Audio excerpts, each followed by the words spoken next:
Mandinya itu seminggu cuma 2 kali, teman-teman.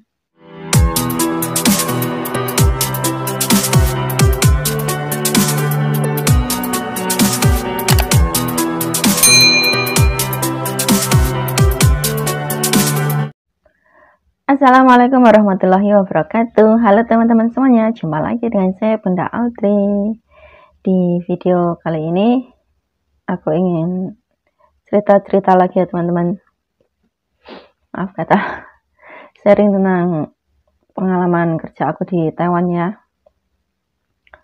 Dulu aku sempat cerita ya tentang aku jadi kaburan itu, dan sekarang aku mau cerita tentang gimana selama aku di penjara menunggu masa deportasi. Mungkin terdengar agak gimana gitu ya, seorang TKW di Taiwan kok bisa masuk penjara.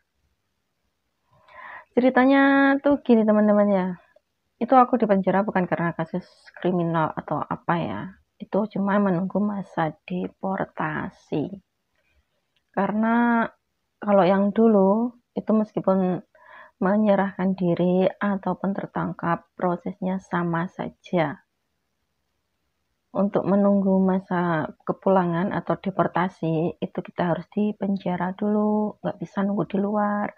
Kalau yang sekarang, itu kan yang menyerahkan diri, mereka kan bisa menunggu di luar ya, karena mereka udah punya surat penyerahan diri dan jadwal kepulangan. Kalau dulu enggak, meskipun menyerahkan diri ya, tetap menunggunya tuh di penjara. Cuman kalau menyerahkan diri itu prosesnya lebih cepat karena mereka udah membayar uang denda dan uang tiket.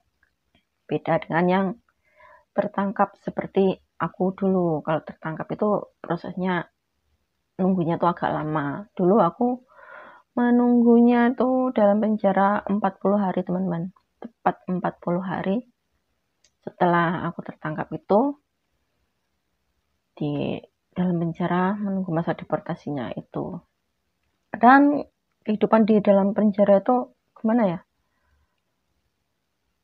Biasa-biasa aja sih menurut aku.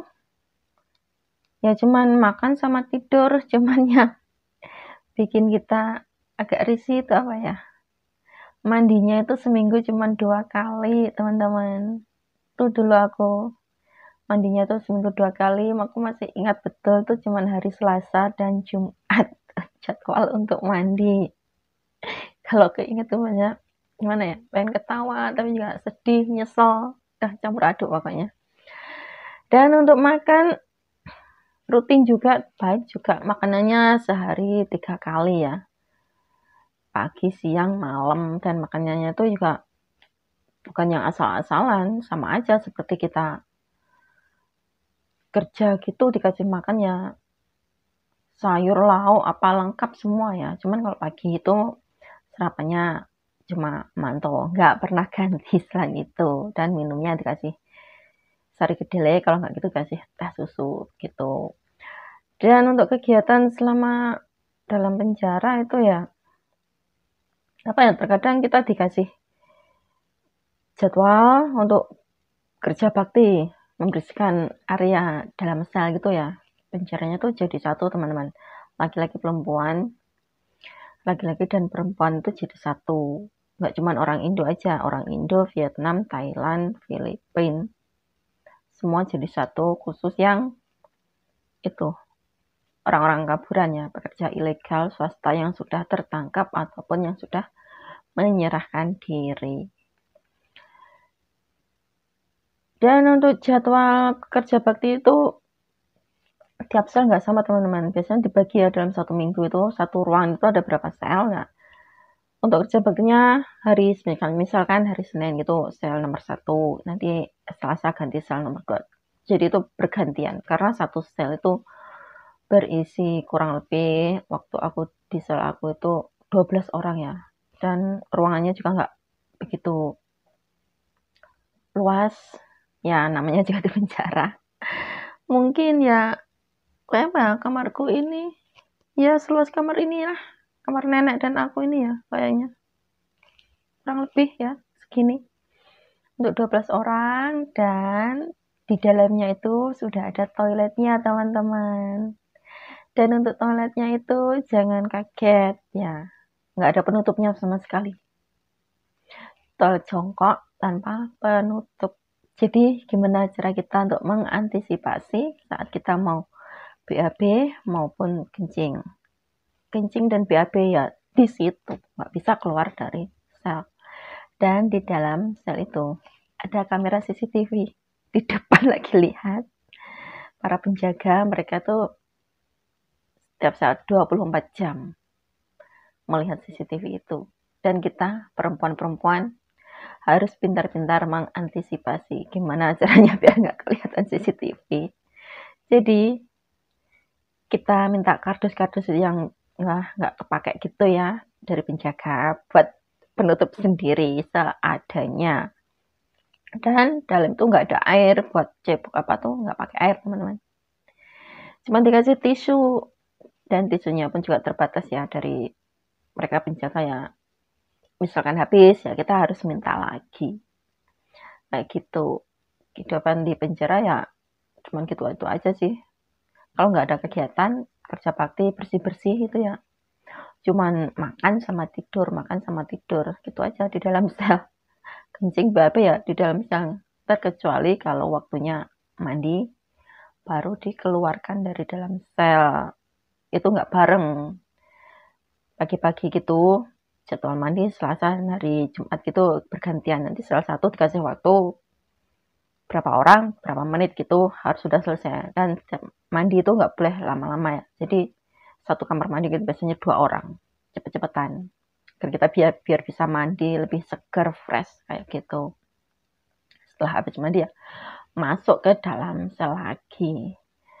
Dan untuk cuci muka sama gosok gigi sehari-hari ya itu kan ada toilet yang buat kita BAB ataupun kencing ya. Di situ pagi-pagi kita pasti dikasih air ya sama penjaga.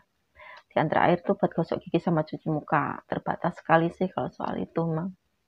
Kalau yang sekarang aku nggak tahu ya gimana. Tapi kalau dulu ya emang seperti itu teman-teman ya.